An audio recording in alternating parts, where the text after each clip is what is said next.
asalaamaaleykum waa Sénégal ginnaaw ba ma sante yàlla gërëm suñu borom tabaaraka wa taala julli ci rasulillahi sallallahu alayhi wa sallam sant Serigne Touba sant samay waajur maa ngi tudd Cheikh Dieng nekk fii di militer aux Parcelles Assainies ci biir parti Rewmi bu président Idriss Seck dama ni woon nañu dellu si tey waxtaanaat ak waa Sénégal ci li nga xam ne mooy actualité ak xew-xew yi xew ci réew mi ginnaaw ba suñu sëriñ suñu xalifa suñu baay suñu lépp muy sëriñ Mountakha Mbacké defee déclaration wane taxawaay bi mu am ci coow li muy dégg ci réew mi fan yi yëpp Sénégal gépp rafetlu ko ñu ngi dellu di xamal waa Sénégal ni nañ xip seeni bët xool gën a taataan seeni xel déglu ñi nga xam ni ñoo porté woon projet boobu ba tey jii tegguwuñu seen tànk fa ñu ko tegoon foofu lañu ko teg ndax ginnaaw ba sëñ bi dafay déclaration bi ba pare gis nañ le lendemain ay journaux titré ci président Idriss Seck titre yoo xam ni fa ñu ko teg soriwul ndax Touba lâche Idi ku ne xam na ni Serigne Mountakha ba ñuy def déclaration ba sëñ Bass di ko jot li tudd ñu fa kenn nit sëñ bi buy wax day wax ak communauté du wax ak kenn donc la muy wax taalibe la concerné mouride la concerné donc tudd fa président Idriss Seck mais teewul journaux yi ba ñu xëyee le matin dañoo titré Touba lâche Idi ñiy titré le xalif discipline Idi ak yeneen titres yu bari ñu bëgg a xamal waa Sénégal ni leen ña nga xam ni ñoo porté woon projet boobu di ay marionnettes Sidi Lamine Niass Ahmed Khalifa Niass Bamba Ndiaye ba tey jii fañ tegoon seen tànk teguñu te ñooñu dañoo amut ay leçon de morale yu ñuy jox waa Sénégal du ci côté ay valeur du ci côté diine ndax ku ci nekk am nga loo fi def loo xam ni ci wàllu diine muy Sidi Lamine ak Khalifa Niass ñun rafetluwuñu ko te doonuñu suñuy exemple ñun ay contre valeur lañu. Bamba Ndiaye moom kenn waxaalewu ko fii la toog di défendre monument de la renaissance ba temps président régime président Abdoulaye Wade ba ñëpp dégg nañu ko ci gis position yamu ci del kon ñun ñooñu dañu ñoo doyul ay valeur ay contre valeur lañu ñun ñi nga xam ni ñoo tolloog ñoom ay génération jàpp ñu ni ñooñu ñun war nañoo mën a am lu ñuy jàng ci ñoom ci ay jikko wala ci diine wala ci leneen Khalifa ak Sidi Lamine ñoom ci seen wàllu bopp xam nañu suñu borom li ñu wax li mu wax ci ñaar ñuy tongo ñoom xam nañ lu ñu ci wax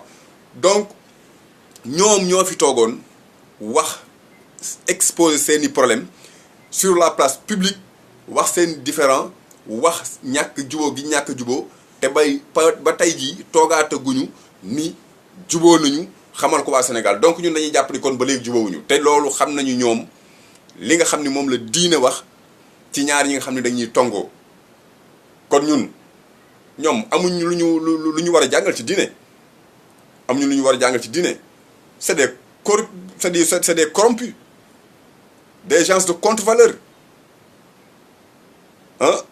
des manipulateurs des marionnettes donc ñun amuñu lu ñuy jàng ci ñoom li ma tax a jóg tey aussi tamit mooy lancer un appel à mes frères du parti à mes frères militants du parti Rewmi ñun nañu jóg taxaw faire face à ces gens-là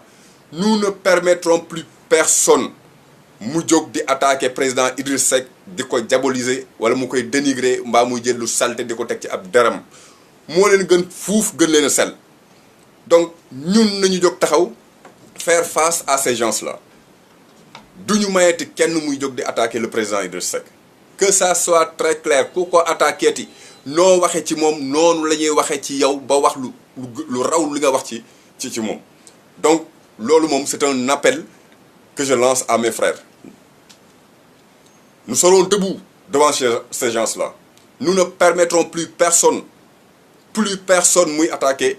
le président Idriss Seck que ça soit très clair deuxième point bi ma bëgg ñu wax ci mooy ni dëkk bi doxe ni Sénégal yi doxe mais ñëpp xam nañu président de la République il a tous les pouvoirs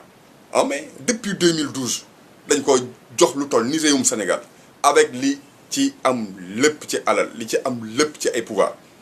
mais n'empêche jusqu'à présent il n'arrive même pas à nous à nous donner un bilan positif mais ça se comprend parce que dès bi mu duggee biir palais biir présidence Sénégalais porté ko à la magistrature suprême mais un mois la fa def commencé di def ces calculs politiques politiciens là xelam mépp obnubilé par un deuxième mandat il n'a même pas le temps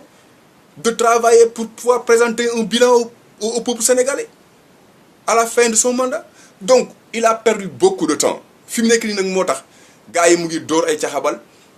di wëndeel fii di galgal di def lu ne mais bu ñu doon voté ji ak ay boîte d'allumettes danañu ko génne ca biti danañu ko dàq nangu suñu réew teg ko ci loxo yi ku sell ku tedd muy président Idriss Seck mu jëme suñu réew mi fa ñu yaakaar ni bu ñu ko joxee dana ko fa mën a jëmee pour suñu avenir ak suñu avenir sët yi ak doom yi mën a nekk ci conditions yu baax donc président de la République 5 ans nga fi waxoon mu joo ko def nga ni 7 ans ngay def ñu bàyyi la yaa ngi ci sa 6e année ba yóotu 7e année bi defoo fi dara ngir yàlla dimbali ñu rek bu fi indi benn tension bu fi indi benn jafe-jafe parce que ak loo mën a taxaw loo mën a teg nous ferons face du ñuy tiit du ñuy ragal intimidation yeeg yeneen yi kooku du ñu tax a reculer danañu jóg faire face à ce régime génne ko ci biti booy boo ngeen commencé defar seen valise yéen waa régime bi donc ñun waa parti Rewmi nous serons prêts à vous faire face et puis dinañ jël suñu Sénégal teg ko ci ay loxo yu ñu yaakaar ni moo gën loxo yi fi nekk muy loxoy président Idriss Seck de par là aussi maa ngi lancé un autre appel au peuple sénégalais ñu jóg taxaw nañ leen jóg taxaw réew mi ñoo ko moom ressources yi bari na gaa yaa ngi def seen i njublang ak seen i njuuj njaaj mais nañu bañ dégg ngeen président de la République bërki démb bi muy wax bay wax tirailleurs yi la mu wax ca tirailleurs yi ñoo ëppoon ay avantages parce que bu ñu mosaan a lekk dañu leen di jox ay dessert yow sama maam ji jógee ca fond fin du Kayor nga xam ne ay sumpa ki ay new ak i dugal rek la xam nga naan dañ ko doon jox ay dessert c'est loolu manquer de respect aux Sénégalais la manquer de respect aux descendants de ces tirailleurs la mais duñu la ko baal yow suñu président duñu la ko baal ñun nag bu ñuy wax ak yow dañuy wax ak yow ci njëkk ak teraanga ci ab yar mais du tee suñu dënn na muy tàngee ak na muy jógee noonu la ñuy waxee yow mais danañ fexe ba contrôler suñu bopp ba duñu wax loo xam ni waruñu ko wax kilifa parce que suñu kilifa nga mais nag li ñu lay xamal mooy danañu jàkkaarloo yow te danañu la jëlee foofu ci bopp réew mi teg fa keneen koo xam ni moom la ñu gëm ni moo gën ci ñun fuuf muy président Idriss Seck du tali du lenn loo fi def loo xam ni xalaatal nga ko sa bopp yow président de la République réaliser ko sa bopp amul lépp loo fi def c'était bien pensé par le président Abdoulaye Wade nga ñëw xam nga jéem cee yoxasu pour jàllale ko du say réalisation vous n'avez pas de vision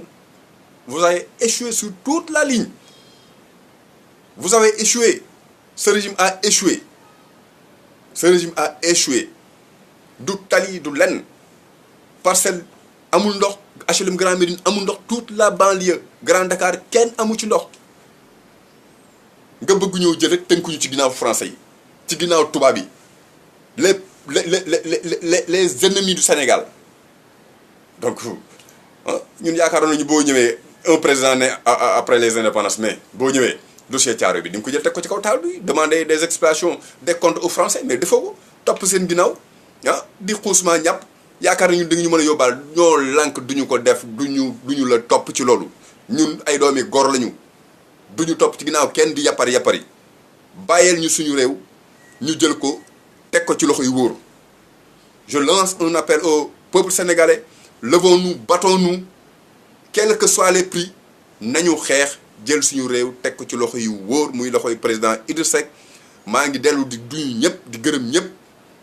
di sant ñëpp di ñaanal suñu kilifa yéeg ñëpp di ñaanal suñu waajur yi nga xam ne ñoo jiitu ak suñu mbokk yi jiitu yëpp suñu borom yërëm leen defal leen i xéwal defal leen i sutura defal leen i teraanga fa ñu ne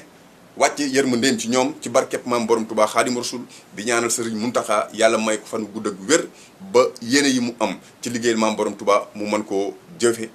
ci daraja Rasulullahi sallallahu alayhi wa sallam ci barkeb maam borom Touba Xaadimu Rasuul